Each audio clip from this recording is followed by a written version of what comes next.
السلام علیکم ورحمۃ اللہ وبرکاتہ۔ ناظرین کرام، آپ دیکھ رہے ہیں ملت نیوز اور میں ہوں آپ کا میزبان محمد طیب قاسمی۔ آج کی اس اہم ویڈیو میں بات کریں گے ایک ایسے معاملے کی جس نے نہ صرف سہارنپور بلکہ پورے ملک میں دارالعلوم دیوبند سے محبت رکھنے والوں کے جذبات کو متاثر کیا ہے۔ دوستو، پوری خبر جاننے کے لیے ویڈیو کو آخر تک ضرور دیکھیے گا اور چینل پر پہلی بار آئے ہوں تو سبسکرائب کر لیجیے گا۔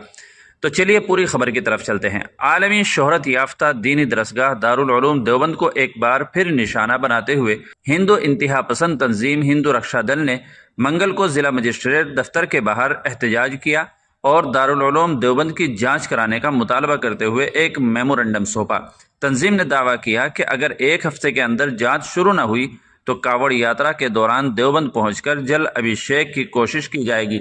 احتجاج کے دوران تنظیم کے شر انگیزی کرنے والے رہنماؤں نے بغیر کسی مصدقہ ثبوت کے یہ دعویٰ دہرایا ہے کہ دارالعلوم دیوبند کے احاطے میں قدیم شیو مندر موجود تھا اور اس معاملے کی تحقیقات کرائی جائیں۔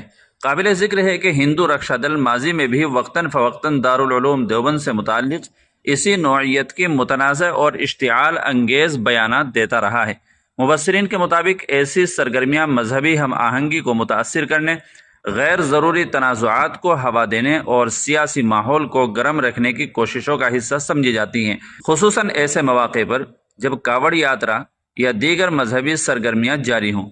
احتجاج کے دوران کارکنوں نے نعرہ بازی کی ہے جبکہ پولیس کی موجودگی میں صورتحال پرامن رہی ہے۔ اس کے بعد تنظیم نے ضلع مجسٹریٹ کے نام ایک میمورنڈم سونپا۔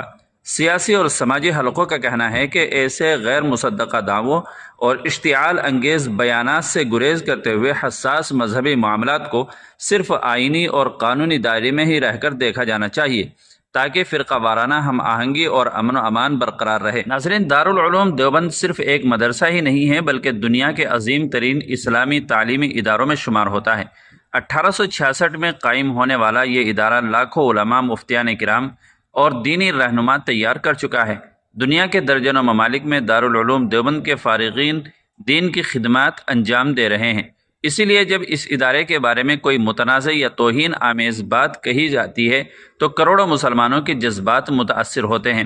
دوستو، بھارت کا آئین شہری کو مذہبی آزادی دیتا ہے، ساتھ ہی قانون یہ بھی کہتا ہے کہ کسی بھی مذہب یا مذہبی جذبات کو دانستہ مجروح کرنا جرم ہو سکتا ہے۔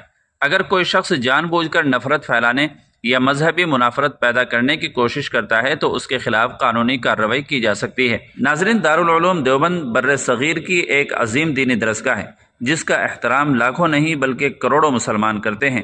ضرورت اس بات کی ہے کہ تمام مذہبی اداروں کا احترام کیا جائے، قانون کا دامن ہاتھ سے نہ چھوڑا جائے اور معاشرے میں بھائی چارہ اور امن و امان قائم رکھا جائے۔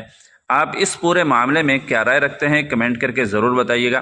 اگر آپ چاہتے ہیں کہ ایسی ہی مستند اور بروقت خبریں آپ تک سب سے پہلے پہنچتی رہے تو ملت نیوز کو آپ سبسکرائب کریں، ویڈیو کو لائک اور اپنے دوستوں کے ساتھ شیئر کریں۔ السلام علیکم ورحمۃ اللہ وبرکاتہ۔